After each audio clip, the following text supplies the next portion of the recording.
Welcome everyone to our 29th Bioelectrodynamics webinar. This webinar is supported by the International Union of Radioscience, URSI, and also by IEEE section, Czechoslovakia section, chapter Engineering in Medicine and Biology. Today is my pleasure to introduce Dr. Arad Kalra, who got his Bachelor in Science in Dalbagh Educational Institute from India in chemistry. Then he did his master's at McGill University in biology, and his PhD with Professor Jack Tuchinski at the University of Alberta in physics, which is actually a great combination.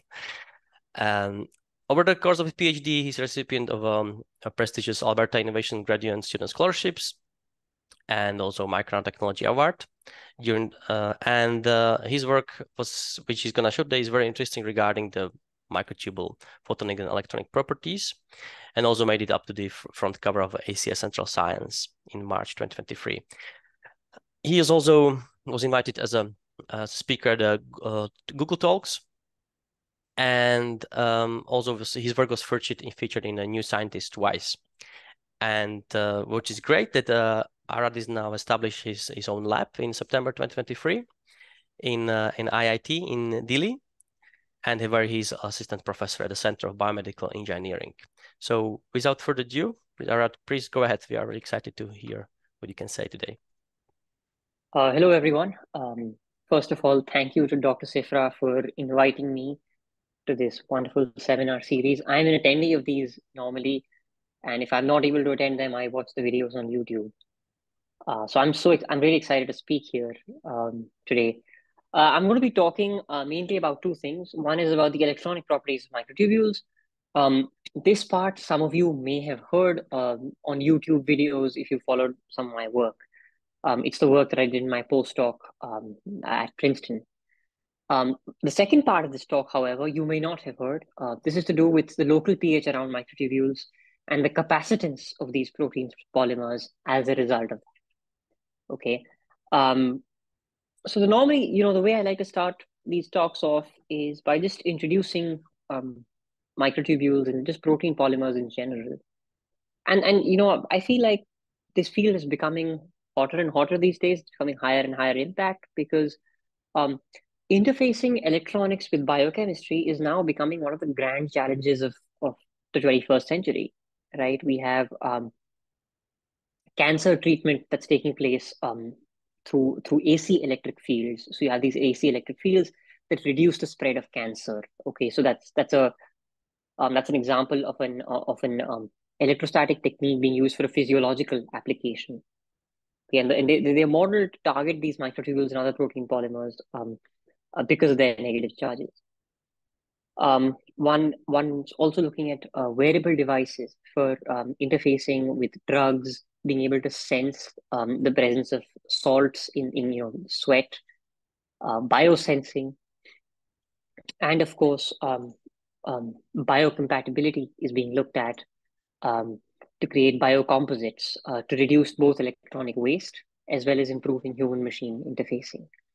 Of course, e-waste is now the fastest growing category of hazardous solid waste in the world. And so there's a lot of interest there in using protein polymers, using biological materials to that end. My group explores the interface of biochemistry and electronics through protein polymers. And so one of my aims is to study the electromechanical properties of proteins, study how they, how these biological polymers interact mechanically with electric fields, to study the electrochemistry of protein polymers, studying how ions around them interact with electric fields, with light, and finally to study how these protein polymers interact photophysically with stimuli. So how do microtubules and actin filaments and other protein polymers respond to light? Okay, and so really my lab seems to be working on this interface between biochemistry and electronics through protein polymers. Okay. Now, if you look at the edge of a cell, this is a photograph of a cell edge. There's two types of polymers we can see here. One are the white polymers, so the microtubules. They're cylindrical, and they made up of this protein called tubulin. Okay. The purple ones are called actin filaments, and they made up of the protein actin. Okay. Together, tubulin and actin form among the most abundant proteins known to man. Okay. So one of the thrusts of my lab is to see if we can utilize the most abundant proteins known to man for to make some kind of electronic device out of them. Okay. So, of course, typically microtubules, which is really going to be the focus of this talk, play a variety of biochemical roles in the cell. Okay, so they're important for cell shape and rigidity. They're crucial for cell division, um, and they form an infrastructure wherein they act as railroads for macromolecular transport inside the cell. So if you want to move, say, a mitochondria or a food vacuole from the cell wall to the nucleus, it's done along a microtubule. So they're important for macromolecular transport reasons. Okay, and this is why your typical cell biologist or structural biologist would be studying microtubules. Okay. Now, microtubules also interact with a variety of biochemical agents. So they interface with kinesins and dyneins to maintain cell shape. Okay, and of course they're crucial targets for drugs. So the drug Taxol binds to microtubules. It increases its nucleation and its polymerization rate and stabilizes them. And that's how Taxol actually acts. Taxol is used in chemotherapy. Colchicine, on the other hand, destabilizes microtubules. This is another drug used for the treatment of gout. Okay. Um, Now this is why this is one of the reasons why structural biologists study microtubules. This is not, however, why I am interested in microtubules and in protein polymers in general. Microtubules have aromatic residues that absorb UV light. Okay, so they absorb light in the 250 to 280 nanometer, 300 nanometer regime. They have tryptophan, tyrosine, and phenylalanine. These aromatic residues then re-emit light between 300 and 350 nanometers. Okay, not only that, the short distances between these aromatic residues permit energy transfer to take place. So can energy move from a phenylalanine to a tyrosine and then to a tryptophan? Can microtubules act as funnels for energy transfer? These are the questions one is interested in answering. Microtubules are interesting from a biophysical standpoint because they have long-range order. So physicists are interested in studying microtubules and their optical properties because they have a lattice-like structure. An unmoving lattice that maintains its structure over large periods of time, over long distances, is rare in biology, and this is what excites physicists when they look at microtubules. So very often you will see a lot of quantum biology being focused on microtubules. This point number 3 is the reason. It's because there is this lattice, there's a repeating order that is present in microtubules, and that is what really makes microtubules unique. Of course, finally, a microtubule is also directionally polarized, meaning you have morphologically the minus end being different from the plus end. And so can microtubules act as directional funnels for energy transfer is the question. And so really, these are the questions that I started out answering in my postdoc research, which is I'll be talking about this for the next few slides. Okay, so what I started out my postdoc was just looking at tryptophan. Okay, so tryptophan absorbs light at about 280 nanometers, and it re-emits this light between 300 and 350 nanometers. So you can see this here. Tryptophan is absorbing light at about, it's being excited at all over the place between 250 and 550 nanometers, but really it's only re-emitting this light between 300 and 350 nanometers. Okay. We conjugated microtubules to this energy acceptor called AMCA. So this is a fluorophore, it's a coumarin derivative. And you can see that AMCA absorbs light between 300 and 400 nanometers, and it then re-emits this light between 400 and 500 nanometers. Okay, so if you have AMCA conjugated microtubules, AMCA conjugated tubulin, which is then polymerized to make microtubules, you have a cross peak. So you have, of course, the AMCA peak and the tryptophan peak, but you also have this third cross peak. Okay, and this indicates that energy transfer is taking place between the tryptophan, which is the donor, and the AMCA, which is the acceptor. Okay. So you have the tryptophan fluorescence emission spectrum overlapping with the AMCA absorbance spectrum to a large extent. And this kind of spectral overlap and the energy transfer that is associated with the spectral overlap is typically studied through Forster theory. Okay, so this is the equation that one typically uses. This is Fermi's golden rule. You have the rate constant of energy transfer being given by the coupling constant here, and the spectral overlap integral, which is the area common between these two, the purple graph and the green line here. Okay, so that's the spectral overlap integral, and of course the coupling constant is V. Okay, the coupling constant depends on the dipole moment of tryptophan in its excited state and that of AMCA in its excited state. Okay, now notice that there is an R cube dependence in the coupling constant, and the coupling constant itself is squared to extract the rate constant. Okay, so this results in an R to the 6 dependence on distance. Okay, so there's a very strong dependence on distance, the dependence that the rate constant has on the distance between the AMCA and the tryptophan. Okay, so this describes the rate constant of energy transfer. Okay, and so FRET's also typically used as a molecular ruler. It's used to distinguish fluorophores that are close by to a donor and further away from a donor. Okay, so we use time correlated single photon counting. We had a microtubule containing solution. We exposed it to 305 nanometers of light. This is the laser, the diode. And we excited tryptophan residues, and we observed their fluorescence lifetimes at 335 nanometers. Okay, and we fit the histogram to 3 exponentials, the 3 exponentials that are typically used to understand tryptophan fluorescence. Okay, so once this was done, one can then control the fraction of AMCA labeled with tubulin. Okay, so you mix unlabeled tubulin without AMCA with tubulin that has been labeled with AMCA, and you polymerize microtubules using that.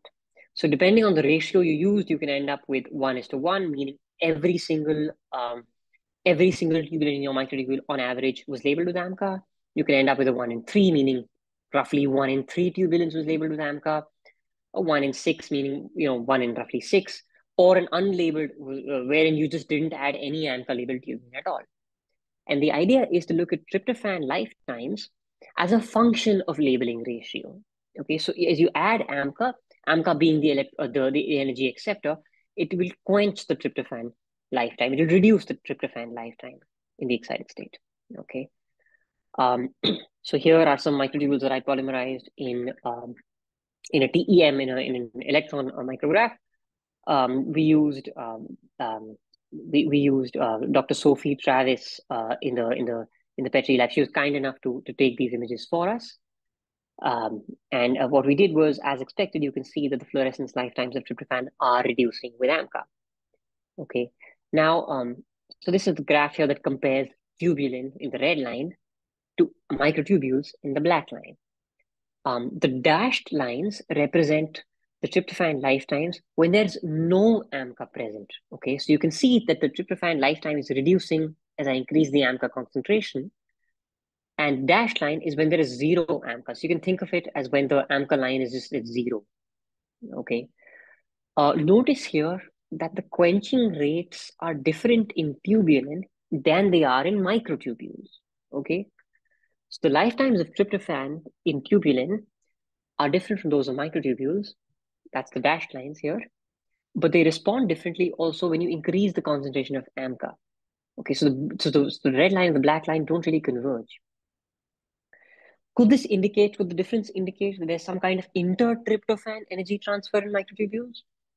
Some kind of intertubulin interaction that is not present in just unpolymerized tubulin free to float in solution? So that's the question that I tried to answer during some of my postdoctoral research. So we used something in the solar cell community, the people in the solar cell community use, called a Stern-Volmer analysis. Okay, so you have this, you have the fluorescence lifetimes of tryptophan as a function of quencher concentration, and you fit that to this equation here to extract quenching rate constants. Okay, that's the KQ.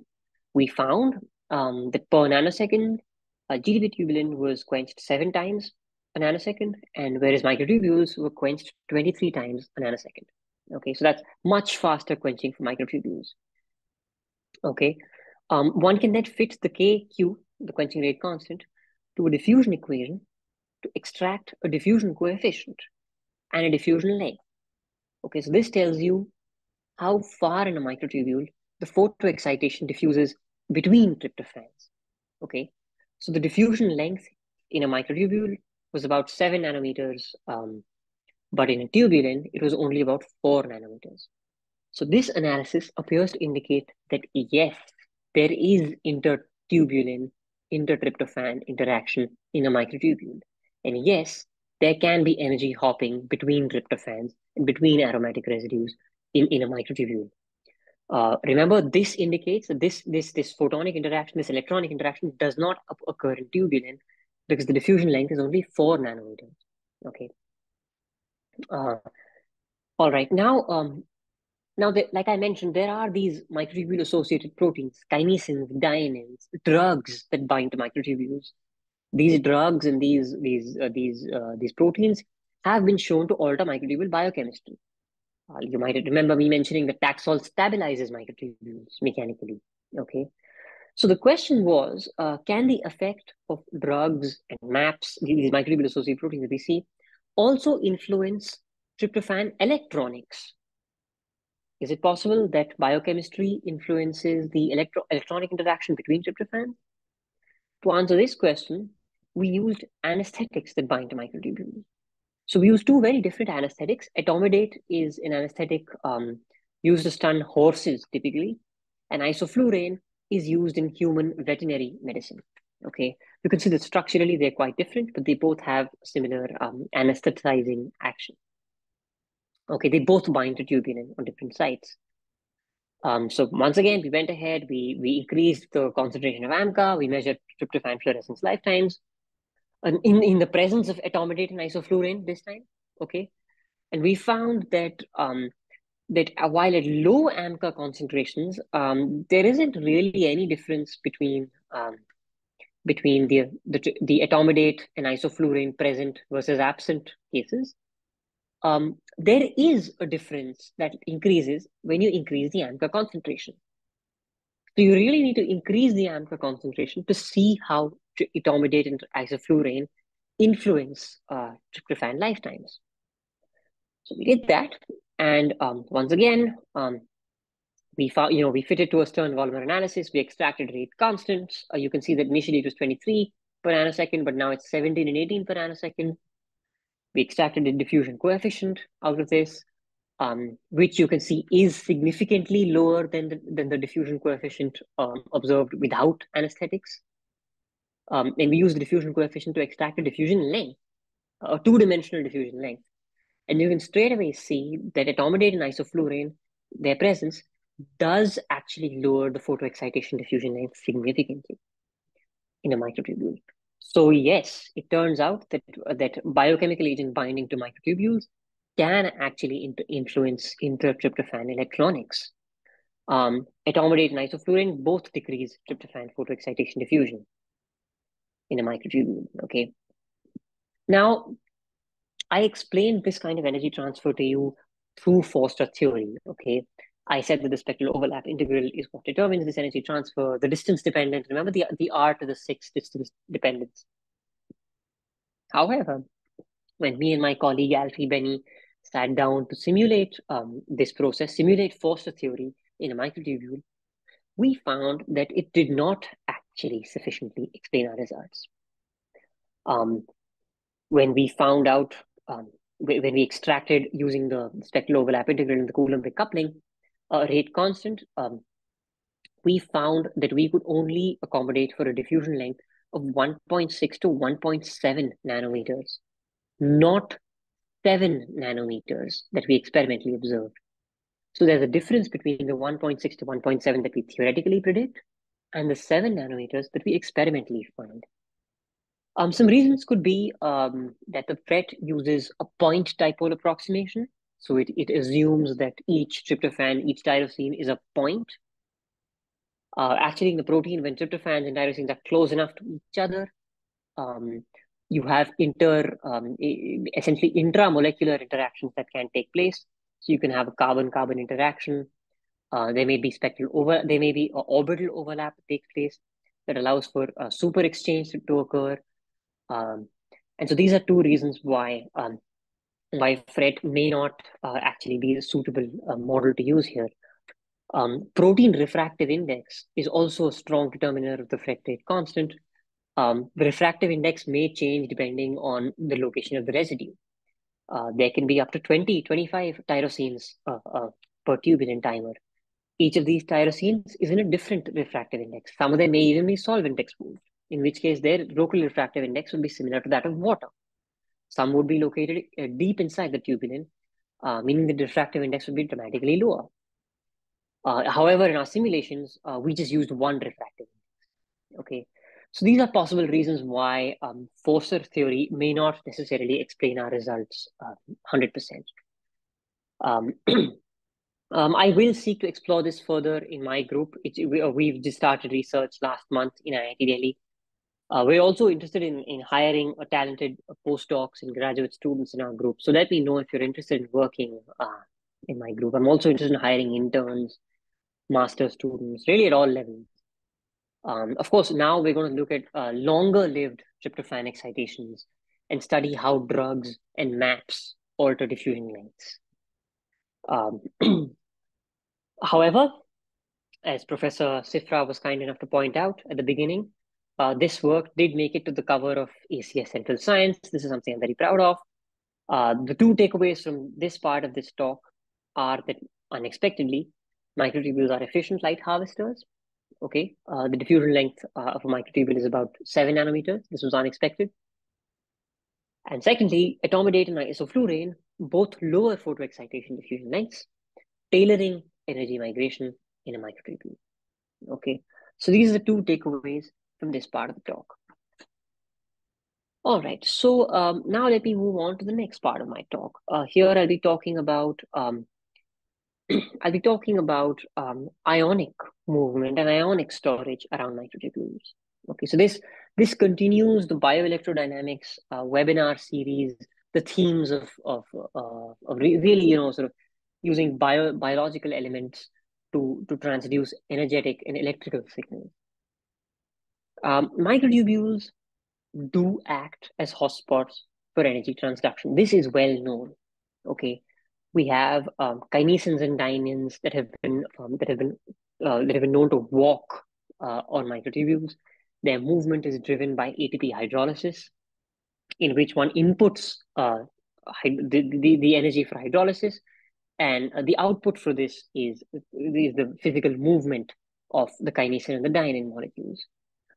And so these two molecular motors are thought of as actuators that convert chemical energy into mechanical output. Okay, this has been used in a variety of nanotechnological applications. So, typically you will have a bed of kinesins, and you'll have microtubule movement driven by thermal fluctuations. And you have these are called gliding experiments, and this has been used to fabricate rectifiers and actuators within outside cells within MEMS style devices. So if you want to transport a quantum dot, you can do it along a microtubule. If you want some kind of programming, I recently saw a programming paper in 2016 in PNAS where they used microtubules as bits essentially, the microtubule movement as bits. So you have these various mechanical movement-based architectures that take place that allow you to overcome the big fingers problem of nanotechnology. And this is why folks are typically interested in energy transduction in a microtubule. Okay. Now, people have recently also, in addition to this energy transduction, have started looking at their electrical properties. Okay. So this is a histogram of 16,000 proteins. Okay, this is from a database that I found a few years ago in this paper, and this shows you the charge of proteins known to man. And you can see that the histograms peaks at about 0 to minus 5 E. So most proteins do have a charge, and you can see that the peak is slightly negative, okay? But it turns out that tubulin, which makes up microtubules, remember, has a charge of between minus 35 and minus 50 E. Okay, so it's abnormally negatively charged, okay? So it lies quite outside the peak of the histogram, okay? Not only that, it turns out that most of this negative charge is because of acidic residues on the C-termini tails of these microtubules, of these tubulins. Okay, so they're localized asymmetrically. And this results in something very interesting. It results not only in a high negative charge, but also an abnormally high dipole moment. So once again, the same 16,000 proteins, you can see the peak dipole moment is somewhere between 250 and 500 dBi. But tubulin has a dipole moment of anywhere between 3,000 and 4,000 dBi. So it's extremely, not only is it extremely negatively charged, but this negative charge is also asymmetrically distributed. Okay, and this makes tubulin highly unusual. Not just, remember, from a mechanical standpoint that most folks study microtubules from, but also from an electrical standpoint. Okay, the high dipole moment and the high negative charge. Okay, now remember BSA and actin that are also important structural proteins do not have such high negative charges and dipole moments. So BSA, which is something we all have in our labs, has a charge of minus 25 E, it's about half of tubulin, but a dipole moment of only 800 dBi. So that puts BSA somewhere here, remember. So so tubulin really is unusual. And so one of the things we sat down to understand the electrical properties of microtubules was to ask this question, that can the negative charge of microtubules alter their electrostatic properties in their vicinity? To answer this question, I used a pH-sensitive dye called P4VB. Okay, P4VB has two fluorescence emission peaks. One is at about 470 nanometers, and the other is at about 570 nanometers. Okay, so there's two fluorescence emissions. Maxima, the ratio of these maxima changes depending on the local pH around the molecule. Okay, so if you put it in an increasingly high pH, P4VB fluoresces orange. And if you put it in a low pH solution, P4VB fluoresces blue. And so what I did was very simple. I started by asking, of course, do microtubules lower their local pH? Okay, beyond expectations. So now remember, it's important to make this distinction here. Microtubules are negatively charged, okay, as is BSA, as are many proteins. So the question is, of course, one would lower the local pH slightly because it is negatively charged, and so you would have some protonic condensation around a negatively charged protein, any negatively charged protein. But the question was, does the cylindrical morphology and the C-termini tails of microtubules allow them to lower their local pH beyond expectations? Okay, and could we quantify this? So, of course, microtubules, like I said, are expected to have a family of counter ions around their surface. What I did was I labeled tubulin with P4VB using NHS EDC coupling. Okay, so now I have these microtubules that are labeled with P4VB tubulin that are made up of P4VB labeled tubulin. Okay, and what I did then is to read off the local pH of P4VB depending on the ratio of the two peaks, the 570 and the 670 peak, and compare it to the bulk solution pH that I had input the microtubules in. Okay, so this line here that one can see is just if the local pH was the same as the bulk pH. Okay, so this is a visual aid, okay, to the eye. So if the bulk solution pH is 8 and the local pH is 8, that's where the line lies. Okay, but notice that microtubules, which is the experimentally seen red dot here, are lower than this visual aid by as much as 1 pH unit. Okay, so an easy way to understand this is if the bulk solution pH is 7, which is similar to that of a typical intracellular system, the local pH around microtubules would be 6. Okay, so the local pH around a microtubule would be somewhere here. And so microtubules lower their local pH by as much as 1 pH unit compared to the bulk solution. Okay, So we modeled this using a Monte Carlo simulation. We balanced the local pH with the charge of the C termini. And we found that we could only accommodate for this lowering in local pH if the C termini were actually present. So if we had a cylinder with the charge of a microtubule, we got the gray area. And if we accommodated for these nano cylinders that the C termini are, then we got the blue area. Which is what also what I observed with our experimental results. Okay. So this was really an interesting finding, and I'm interested in extending this work in my research group. Inside cells, is this behavior also carried out in an animal system in vivo? Can we use this for some kind of detection of a diseased state? Questions like that are questions I'm interested in answering. Now, of course, another interesting aspect becomes, can this change in the local microtubule pH, local electrostatics of the solution, result in some kind of global readout for the entire solution? Can the presence of microtubules, we've seen that it changes local properties, can it also influence global properties of the solution, right? The easiest way I thought of measuring global properties of the solution would be by measuring simple electrostatic parameters, okay? The resistance, capacitance, and inductance solution. Okay. So so what are the electrical resistance and capacitance of a solution containing a network of microtubules? Now, typically, you'd understand microtubule resistance and capacitance of a nanoscale cylinder using solid state impedance spectroscopy. Okay, so that's what was done for carbon nanotubes. Okay, so you simply put 4 probes on the carbon nanotube or on a meshwork of carbon nanotubes, you count them off and you read off the currents and the voltages and you do simple maths to just quantify the resistance and capacitance. Okay, and you see how they change with length, you see how the temperature of resistivity changes, things like that.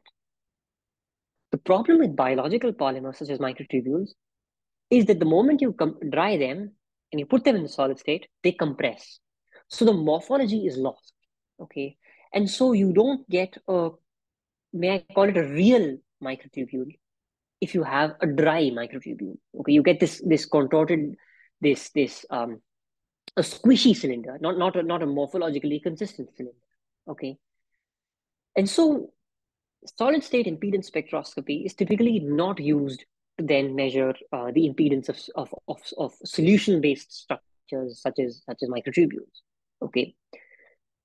The other alternative is to then use low ionic strength solutions, allowing for a high signal to noise ratio, and actually measure a capacitance and resistance of a microtubule containing meshwork. Okay, and there is some literature on the electrical properties of microtubules in low ionic strength solutions. However, our approach was opposite. We thought that inside a cell, you have a high ionic strength with a high tubulin concentration. And so these conditions using a low ionic strength solution does not actually represent what takes place inside a cell. And so what we did was we used a high ionic strength solution. We used BRV80. We pipetted some BRV80 on FTO coated glass slides. Okay, so we borrowed this technique from turf microscopy. We put some double-sided tape surrounding a channel with double-sided tape on FTO-coated glass slides. We had a broad FTO-coated glass slide and a thin FTO-coated glass slide on top of it. And we created a parallel plate capacitor, essentially, between which the microtubule solution was located. And we used a pipette and a filter paper to create a flow-through assay of microtubules. Okay, so this is a flow-in routine that I'm illustrating in this video here, where you flow in a solution of microtubules and you wick it out using filter paper. Okay, this apparatus was then connected to a potentiostat to read off the impedance of the solution.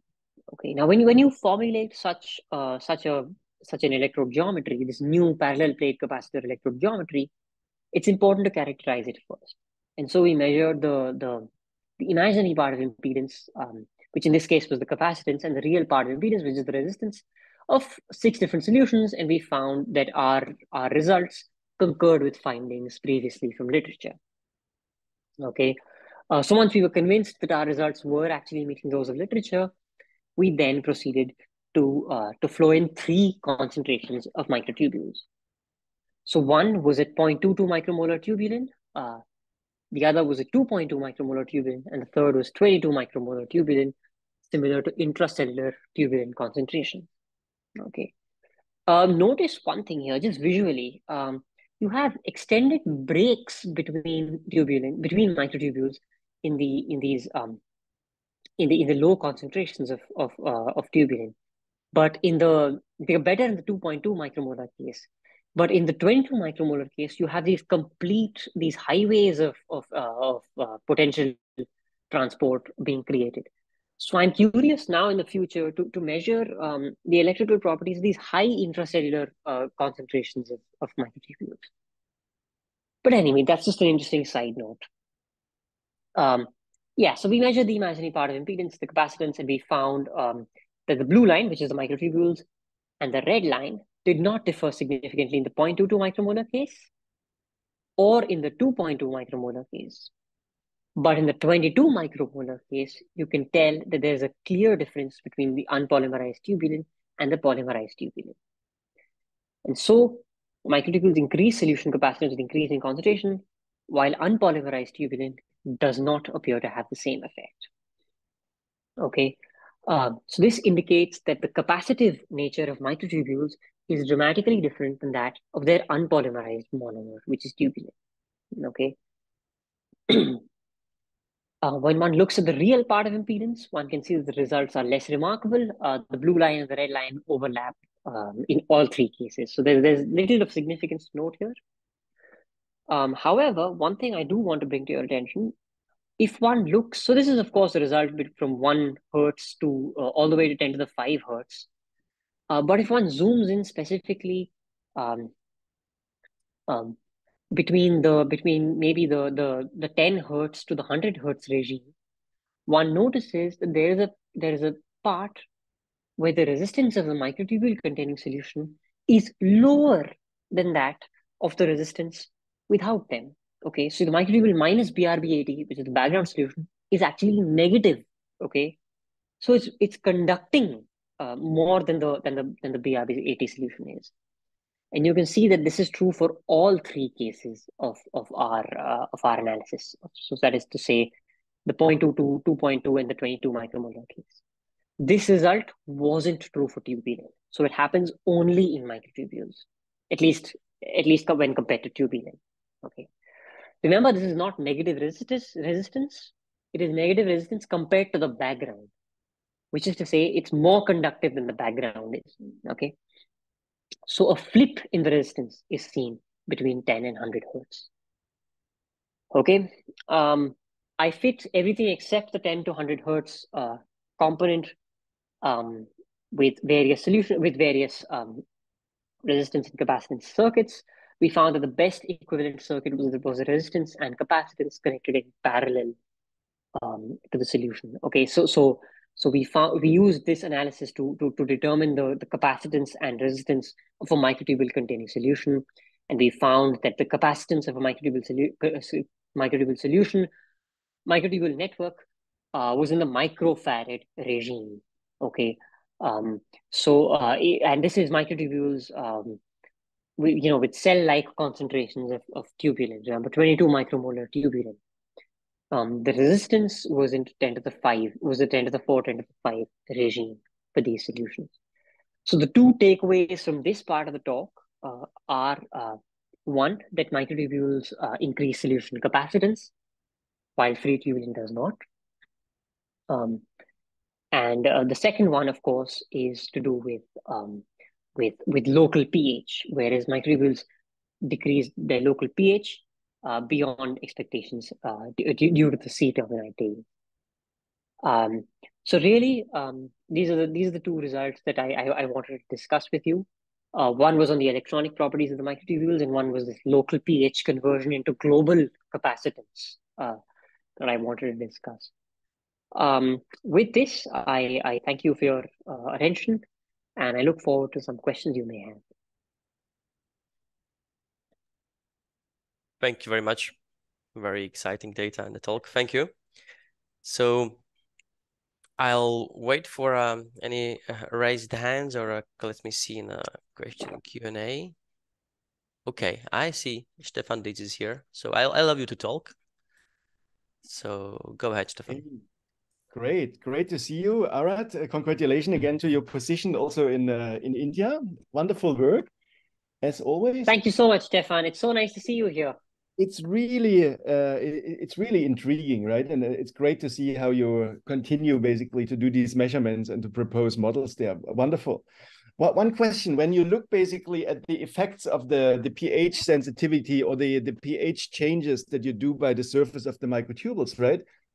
Have you tried like subtlysin treated microtubules, basically microtubules where you cleave off the E-hooks, the charge as a control, right?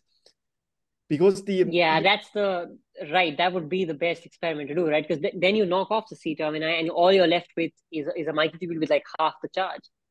The simple answer to your question is, Stefan, we haven't done that as yet, but I do want to do that now that I'm a faculty member as well. And also microtubules coated with maps. All right, some of the things that you guys do, with like gonna have kinesin coated maps, kinesin coated microtubules. Do they change the local pH? Is the local pH around the microtubule same as it was with kinesin and without kinesin? Yes. I should say. Because you compared the bulk pH to the surface pH, right? And I mean, yes. I'm not sure what the caveats are of using these dyes, basically, right? I mean, one way would be to use really microtubules with subtlysin treatment, or maybe any other polymers or something where you would some other control. But I guess the subtlysin one you would expect the difference there, basically, right? If the effect that you see was really due to the negative charge, then you should see a difference there, and that would be quite interesting to see. Yeah. But great, thank you. Yeah, I mean, thank you. So yeah, you mentioned controls. Our control, in the interest of time, I didn't show you that figure, but our controls were we coated this pH sensitive dye P4VB to lysozyme. Lysozyme is a positively charged protein. Okay, yep. And so it would have negatively charged counterions, and so the local pH around lysozyme would actually be higher than that of the bulk solution pH, right? We found that P4VB did actually report that. Okay. And when we saw this behavior with lysozyme, that's when we were convinced that okay, our system actually works. It does report the local pH. Okay. Cool. Very good. Thank you. Okay. Thank you. So there's one more question now in the Q&A from Harjain. So I'll try to make the answer live. So let me just allow you to talk if you like. So if you can unmute and ask yourself, I'll just read a question for you. Let me see. So do you want me to just read out Harsh's yeah, question? Sure. Okay. If you can access yourself and maybe the fastest. Okay, so Harsh is a talented undergraduate student in IISER in India. I have spoken to him occasionally. He says, "Thank you. The talk was great. I was curious if could the investigation of mechanism of action of how etomidate and isoflurane lower photoexcitation of microtubules reveal quantum effects in regards to the state of consciousness, since they are anesthetic agents." Harsh, that's a great question. The question of consciousness, however, is one that's very deep. And I fear that right now, it's beyond the ambit of what I'm doing. However, I am interested in whether anesthetics could have changes in cognitive states of the mind through microtubules. So it is something that would be of interest maybe long term. But for now, I'm interested in more more short-term quantum effects. Yeah, if it's something also we would have a question as well. Like if you go beyond this, what this actually could mean. But yeah, I think you made a probably same answer I would give if somebody asked me about it. Okay, so Volodymyr Brest is raising his hand, so I allow him to talk. So, Volodymyr. Go ahead. Okay, thanks. My question is regarding the, say, breakage of the Foster's law of energy transfer in polymers. My idea, probably at high concentrations of everything that you add, you probably have kind of intermolecular interactions of those cylindrical polymers, and that's why you may see, I don't know, the energy traveling a longer distance compared to the just expected situation. I don't know. It's just my thought. Yeah, thank you so much for your question, Volodymyr. This is a great question. And this is something that we also thought initially. What he's saying, what he's suggesting is that the higher diffusion length is simply a consequence of 2 or 3 microtubules, maybe more, just coming very close to each other and energy transferring between microtubules. Am I correct? Was that your question? Yes, exactly. Yeah, so here's why that is not actually happening. What we did was we measured this trend we measured the diffusion length in 3 different concentrations of microtubules. So 2 micromolar, 200 micromolar, and 0.2 micromolar. We found that the trends we got were exactly the same. The difference between them was insignificant at all 3 concentrations of microtubules in solution. This indicated to us that it wasn't actually the concentration of microtubules in solution, and it was actually just photoexcitation diffusion inside a single microtubule taking place. I see. Can you, for example, measure the difference in this transfer for different length of a polymer, like say shorter polymers, longer polymers, depending on say a number of monomeric units? Yeah, that would be very exciting, right? Also different morphologies. I mean, what about these sheets? You know, they have these zinc sheets of which Professor Sifra actually used in his one of his papers recently. But anyway, yeah. So yeah, these are good questions to ask. The thing is, Volodymyr, the diffusion length was about 7 nanometers, right? Which roughly translates to about 2 tubulins, 1 to 2 tubulins, somewhere in there, right? I can change the length of my microtubules, but I doubt that'll have an effect on the diffusion length because it's just too short, you know. I see. Okay, thank you very much. No really problem. exciting. I will use this in my lectures for biophysical students to tell them that, look, there's direct interplay between macromolecules and light in very unexpected way. Thanks. Thank you. I mean, that's brilliant. I love the sound of that. Okay. Meanwhile, I'll take a chance to I have plenty of questions, of course. So I'm just a comment on it's if you would consider that these reasons for in the energy transfer across, let's say, tryptophan network. So the reason for increased quenching there for when you add the additional, let's say, these anesthetics, right? There was a so was there? Let me just go to that slide. Yeah, that would be the best. I think it was slides. What was that? Slide 15, I guess. What you want to say? Okay, yeah, here we are. Okay, please. Yeah. So I'm trying to visualize that, because the paper from Travis Craddock and others who are trying to explain like how the networks transfer the energy.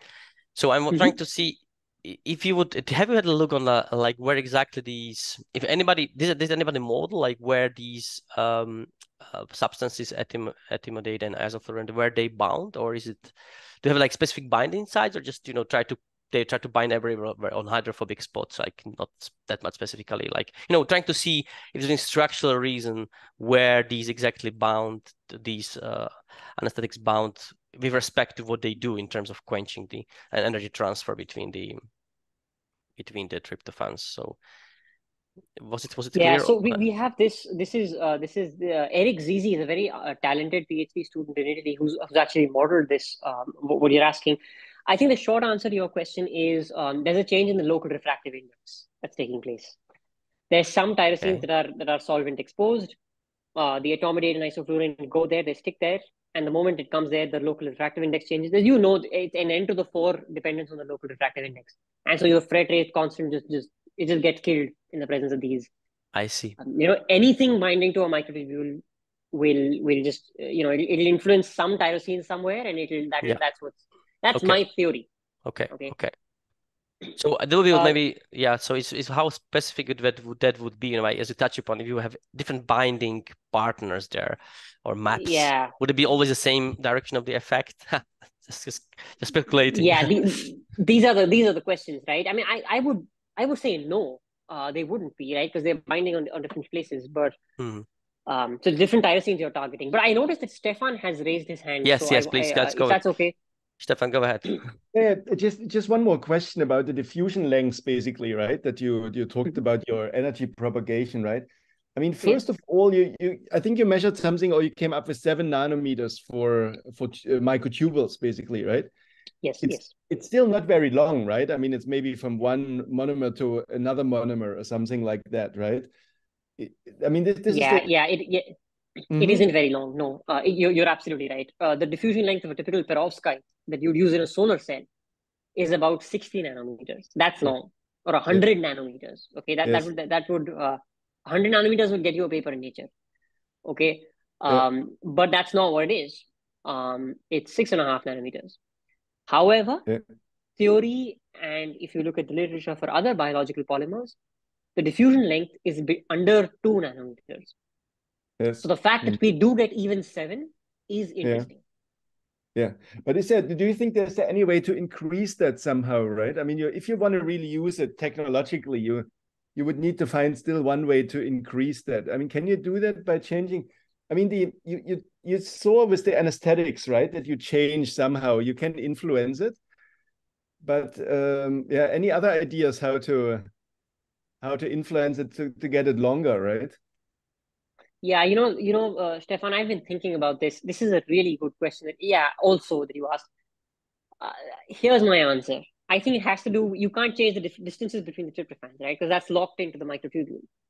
I think it would have to be through some kind of supramolecular geometry, something you add on top of a microtubule, such as a map that also contains tryptophan. And there are maps that do, TPX2, then the phase contrast, the phase transition phase transition maps. I have a suspicion that would dramatically alter the local refractive index, and that is how you would get higher diffusion. So that's something I'm interested in working on. Let me know, Stefan, if you have other thoughts on this. We can talk offline as well. Yeah. The other question just was, when you're at the anesthetics, you probably also have some of the anesthetics in solution, right? Can you be sure that the effect that you see, the change that you see in the diffusion length, is really associated to the bound, to the tubulin, or can you also have a solution effect there, basically? What if you add some of the anesthetics just to the microtubules in solution in addition? Do you still see a change or something there? I had not thought of that. You're saying they're in the solution, but they are not binding. Something like that. Yeah. I would, just as a control, right, would be interesting how that would change, basically, or how can you make sure that it's really associated to the... But I'm not familiar enough with the measurement technique, right? How you do this, or you do this Vollmer-Stern or whatever analysis then, right there. Yeah, I mean, I guess that's something we haven't done. We've simulated it binding, but there isn't I don't think we've done an experimental readout on it binding. Okay. I'll have to look at the supplementary, as I don't remember some of the experiments that I did at this point. But anyway, absolutely cool. Yeah, good, very good. Thank you. Thank you. Thank you for all my questions now. Thanks, Mikael, for organizing. Yeah. Thank you. So following up on that, I mean, probably you did this kind of controls, right? When you have only the anesthetics and the tubulin, maybe I missed that. So just have the combination of all the stuff. I've probably done it. It's probably in there somewhere. I just need to think about it. You're right. Yeah. Probably. I mean, I would guess I would guess, but I mean, of course you can check. So, speaking of these range of the energy transfer, or let's say let's call it diffusion length of the excited state exciton. So, you mentioned a few possible reasons how it could be explained to actually match the theoretical prediction to the experimental data. So, since this equation is not that super complicated, if you just move with the parameters, right, because they are there's a huge power of dependence on them. So if you would say, as you mentioned, would just the slight change of, let's say, or expectable change of local refractive index explain that? I mean, or would it go like to really unphysical values, so to say, or unlikely values to get to 7 nanometers? Like if you would move, if you would slightly, if you just, just kind of estimations, if you would change refractive index to, I don't know, 10% higher or 20% higher, which is already very polarizable, or you would try to see how this Dexter type of exchange, which is probably even shorter range, by the way, than the FRET. So would it I this think bring you to 7 nanometers? I'm confident it will. The refractive index does change quite dramatically around the protein. You're right. It a 15% change in the refractive index. You see, because it's an N to the 4 dependence, it just gets magnified. Yeah. And there are 20 tyrosines. There's 30 phenylalanines, 8 tryptophans per tubulin. Okay. So if 4 of those phenylalanines or some small number are solvent exposed, their rates would be dramatically different than those who aren't. So I do actually think you'd go from, I think you'd go from 1.6 to even 16, within the order of magnitude, quite easily. Okay, because we have these simulations. So what all we've done is we've changed the refractive index and we've actually just seen the numbers go up to 7. I see. Okay. Good. So, I'm just scrolling through my questions to select what would be the most interesting. So, I'm wondering of I mean, this is something you haven't covered today, but I'm curious about the. Let me check in Q&A. Something is there. No, it's also answered. So. The one paper which really caught our attention very recently, we'll be discussing it on some of our meetings, was the one which you play around with the isoelectric point, pH and also DMSO concentrations there. So yes. You haven't covered that. I mean, I maybe just take opportunity to ask about it. So we were thinking actually we are just doing something similar right now in the lab, and we've seen that in the different buffers, the isoelectric point of the tubulin seems to be different based on the mobility measurement, right? Right. So I mean, in this paper, you've been involved directly in the experiments, or just, I'm just wondering how closely you know the details there. Oh, I know all the details. I was involved in the experiments. I did the experiments most of them. It's just that in the interest of time, I didn't cover that paper. Sure. I mean, it's maybe you can have a separate discussion on that. But anyway, whereas I was curious about, because it's also tricky how to do it properly in terms of, it's rather easy to change pH, of course, by just adding acid or base when you have a certain buffer and certain buffering range. However, by doing that, one is also changing the ionic strength of the mobile ions around, which will also affect the local electrostatics. So I was wondering if you, because I was going through all the details and supplementary data, we were not able to find if you measured the conductivities of these buffers after you do the pH. Well, the set, you have to set the pH. So I'm wondering if you have these data at all in this. So these experiments were 3 or 4 years old. Okay. The machines we used did determine the conductivity, so it should be there. Okay. Let me look into this. And I'll get back to you. Okay. That's something. It's like not something you cover today. Just curious. Yeah. Okay. Good. Do we have any more questions right now? So, and one thing I would like to maybe just ask if you're trying to, I'm trying to use like kind of Occam's razor, trying to find like always first the trivial explanations and then trying to go to non-trivial. But you are also very careful about this, so that's great. So I was wondering that, which is, if it's reasonable to assume that the AMCA labeling is rather, let's say random. So it's basically should be uniform. Yeah. But I don't know if you've ever thought of for any reason that the AMCA labeled tubulin could be forming a clusters locally, which could explain the data. No. So this is something we thought about. That we could just be having clumps of AMCA labeled tubulin on the microtubule. They're not actually uniformly distributed at all. Yeah. The answer is no. when we looked at microtubules under the fluorescence microscope, these were AMCA labeled microtubules, and we looked at the fluorescence along the length of a microtubule. Okay. The intensity was the constant throughout. Okay, I see. Meaning that you aren't actually forming clouds. Okay. Yeah, that's fine. Yeah, I was thinking, like, of course, in a that's perfect test. Though I think it's, if you would have a look on maybe some, it's of course limited by the resolution of the, so it will be some clustering, let's say below 200, well, like 100 nanometer spot. You'll probably not be easy that see, but probably there'll be fluctuations of the intensity. So yeah, I'm just thinking loud, like it could be, this could potentially like a confounding factor, but yeah, that seems to be, yeah, I mean, it's very unlikely.